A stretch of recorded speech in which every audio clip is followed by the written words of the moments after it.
पूरे देश में हम इनसे लड़ रहे हैं। आप नोटिस कीजिए, चुनाव के बाद ये लैटरल एंट्री का किया ना इन्होंने, अदानी जी की मदद करने की कोशिश की ना, वहां पे हम खड़े हो गए, उसको कैंसिल कर दिया। तो हम इनको छोड़ने वाले नहीं है। अगर इन्होंने थोड़ी सी भी बदमाशी की, कांग्रेस पार्टी के सारे कार्यकर्ता इनके सामने खड़े दिखाई देंगे और जो बिल, गलत बिल ये पास करने की कोशिश करेंगे, उस बिल को हम रद्द करा देंगे। हम ऑपोजिशन में बैठे हैं मगर सरकार को कांग्रेस पार्टी का कार्यकर्ता चलाएगा।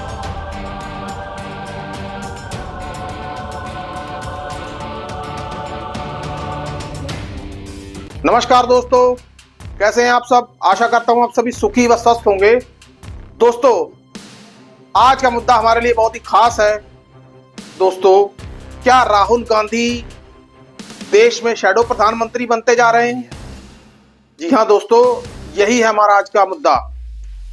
दोस्तों, अगर हम पिछले कुछ घटनाक्रम की बात करें 2024 के चुनावों से पहले की, जब से राहुल गांधी भारत जोड़ो यात्रा व न्याय यात्रा इन्होंने की है, लोगों के साथ कनेक्टिविटी बनाई है, तब से हमें एक राहुल गांधी का नया ही अवतार देखने को मिल रहा है। लोगों के साथ इनका जुड़ाव और लोग भी इनके साथ जुड़ते हुए जा रहे हैं। दोस्तों, फिर 2024 में लोकसभा चुनाव आते हैं। दूर दूर तक किसी को यह अंदेशा नहीं था कि कांग्रेस इन लोकसभा चुनावों में इतना अच्छा प्रदर्शन करेगी। सभी चुनावी पंडित तक ये मान के चल रहे थे कि भाजपा इन चुनावों में क्लीन स्वीप कर लेगी। लेकिन राहुल गांधी एक ऐसे नेता के रूप में उभरे, उन्होंने पूरे विपक्ष को एकजुट किया और बीजेपी के सामने डटकर खड़े हो गए। नतीजा ये रहा, बीजेपी पूर्ण बहुमत से 32 सीटें दूर रह गई और देश को एक मजबूत विपक्ष प्राप्त हुआ। और उस मजबूत विपक्ष का नेता राहुल गांधी, जो आज नेता विपक्ष के रूप में है। दोस्तों, ये एक बहुत बड़ा बदलाव हुआ। मैंने क्यों कहा कि राहुल गांधी देश के शैडो पीएम बनते जा रहे हैं? अब इसकी वजह यह है, मोदी सरकार, अब मोदी सरकार नहीं, एनडीए सरकार, क्योंकि अब ये सरकार मोदी सरकार नहीं, सहयोगी दलों से मिलकर बनाई गई सरकार है, इसलिए इसको एनडीए सरकार कहना ज्यादा सही रहेगा। कोई भी बिल एनडीए सरकार द्वारा लाया जाता है और उसके बाद जब विपक्ष द्वारा मुखर विरोध किया जाता है और थोड़े ही दिनों के बाद उस बिल को सरकार द्वारा वापस ले लिया जाता है। दोस्तों, वक्फ बोर्ड का बिल, उसके ऊपर विपक्ष ने जेपीसी की मांग की, सरकार ने वो भी मांग मान ली।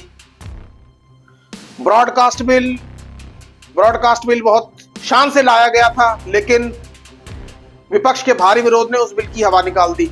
सरकार को यह बिल भी वापस लेना पड़ा और कह दिया गया कि अब इस बिल में चेंजेस करके या रिव्यू करके नए तरीके से पेश करेंगे। दोस्तों, उसके बाद लैटरल एंट्री जॉब्स, उस एडवर्टाइजमेंट को भी रद्द किया गया। उसको रद्द करने का कारण यह था, उस एडवर्टाइजमेंट में आरक्षण नाम की कोई चीज नहीं थी। जब विपक्ष द्वारा भारी विरोध हुआ, सरकार को अपनी किरकिरी होते देखकर प्रधानमंत्री नरेंद्र मोदी को यह बिल वापस लेना पड़ा। दोस्तों, विपक्ष आज इतना ताकतवर हो गया है कि सरकार विपक्ष के सामने घुटने टेके हुए है और इस मजबूती का कारण राहुल गांधी का जबरदस्त नेता विपक्ष का रोल। एक गौर करने वाली बात यह भी है कि जो राहुल गांधी कह रहे हैं, प्रधानमंत्री उसको मान रहे हैं। अब सोचिए, ऐसा लग रहा है कि जैसे मानो प्रधानमंत्री नरेंद्र मोदी नहीं, प्रधानमंत्री राहुल गांधी हैं। आपको याद होगा, राहुल गांधी ने संसद में बजट सेशन के दौरान जातिगत जनगणना की भी बात की थी। उसके एवज में पूर्व केंद्रीय मंत्री अनुराग ठाकुर द्वारा उनकी जाति बताई गई। उनके ऊपर भाजपा के प्रचार तंत्र द्वारा भी हमला किया गया। नतीजा क्या हुआ? अभी कुछ दिन पहले माननीय सुप्रीम कोर्ट का फैसला आया क्रीमी लेयर के ऊपर। देश में भारत बंद किया गया और तो और इस मुद्दे के ऊपर भारतीय जनता पार्टी के अपने ही सहयोगी दलों ने जमकर विरोध किया। दोस्तों, भाजपा सरकार की इस मुद्दे पे जमकर किरकिरी हुई। दोस्तों, इन सब बातों से एक चीज तो साबित हो गई कि भाजपा का आरक्षण विरोधी चेहरा सामने आया, जो उनके खुद के ही सहयोगी दलों ने उजागर कर दिया। चिराग पासवान, अनुप्रिया पटेल, केसी त्यागी, ये तो सब इनके सहयोगी दल ही है ना। दोस्तों, आप खुद ही सोचिए, जो जो सरकार फैसले ले रही है, विपक्ष का उन्हें भारी विरोध का सामना करना पड़ रहा है, या इनडायरेक्ट शब्दों में यह कहें कि प्रधानमंत्री राहुल गांधी की कही हुई हर बात मान रहे हैं। दोस्तों, फर्क देखिए 2014 में और 2024 में। दूसरा मुद्दा यह है कि आपको यह पता ही होगा कि अभी लोकसभा चुनावों के बाद विधानसभा के चुनावों का ऐलान हुआ, लेकिन केवल हरियाणा और जम्मू कश्मीर के राज्यों में चुनाव की घोषणा हुई। महाराष्ट्र और झारखंड को साथ में क्यों नहीं लिया गया? चुनाव आयोग ने महाराष्ट्र और झारखंड में चुनाव कराने को तवज्जो क्यों नहीं दी? क्या चुनाव आयोग भाजपा के हाथों की कठपुतली बन चुका है?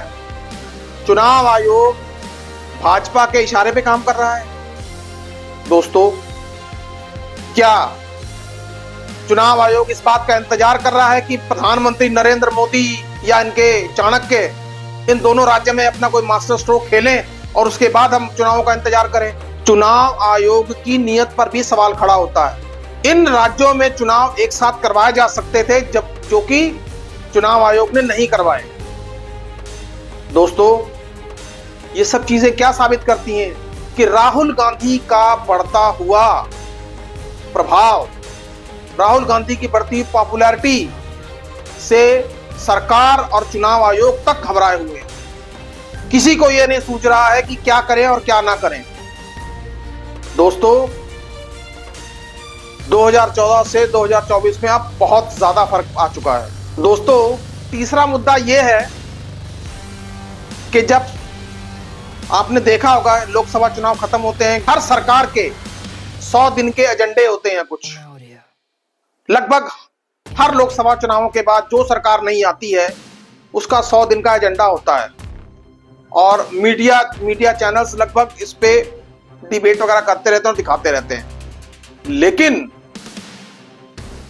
इस बार के चुनाव इस तरीके के अलग थे कि 100 दिन का एजेंडा मीडिया के प्रोग्राम से गायब ही हो गया।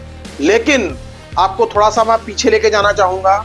1 जून 2024 को मतगणना खत्म ही हुई थी, मीडिया ने यह खबर फैलानी शुरू कर दी कि नरेंद्र मोदी अफसरों के साथ मीटिंग कर रहे हैं, नरेंद्र मोदी ये करेंगे, नरेंद्र मोदी ये करेंगे। लेकिन आज अगस्त का महीना शुरू हो गया, लगभग 70 से ऊपर दिन हो गए हैं, सरकार का 100 दिन का कोई भी एजेंडा अभी तक सामने तो नहीं आया कि सरकार ने आखिरकार ऐसे कौन से बड़े फैसले लिए।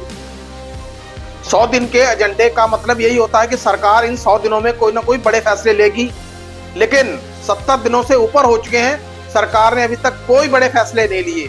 हाँ, लेकिन एक बात जरूर हुई है कि जो फैसले लिए गए वो फैसले विपक्ष के दबाव में वापस जरूर हो गए। 100 दिन का एजेंडा हवा हवाई। अब गोदी मीडिया इस मामले पर भी चुप है। लेकिन हाँ, देश में अगर कुछ हुआ है, रेल की दुर्घटनाएं बढ़ी हैं और देश में महिलाओं के साथ रेप जैसे जघन्य अपराधों में वृद्धि हुई है। दोस्तों, 2024 में हालात कुछ इस तरह से बदले हैं कि सरकार सवालों के कटघरे में है। दोस्तों, अब मैं वीडियो को ज्यादा लंबा नहीं करूंगा, बस आपसे इतना ही आग्रह है कि इन 3 मुद्दों पर कमेंट बॉक्स में कमेंट करके मुझे अपनी राय जरूर बताएं। तब तक जय हिंद, जय भारत।